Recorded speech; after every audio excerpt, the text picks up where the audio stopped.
Hi, it's me, Zephyr Beeblebrox, the British tech guru.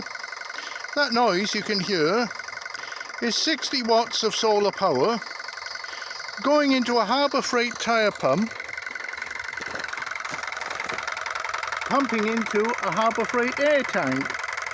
Now clearly 60 watts is not quite enough because the pump sounds very anemic, but I'd say probably 100 watts and we'll see some progress.